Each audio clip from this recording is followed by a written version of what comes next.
Did you know the public sector is the largest single buyer of gas and electricity in the UK?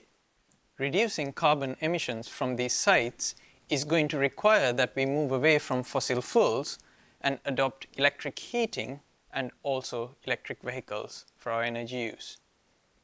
But it is important that we do this in a smart and coordinated way to avoid overloading the power network that can create operational issues and also may cause expensive upgrades. We have developed decision support tools based on mathematical models and energy data analysis.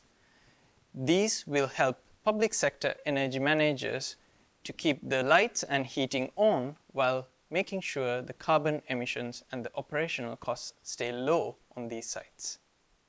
At Queen Elizabeth Hospital, we have shown up to 12% energy cost savings are available using their existing energy assets, therefore at very low capital expense. The energy transition is a significant challenge, and our research will help make the right technology and the right investment decisions in a complex environment.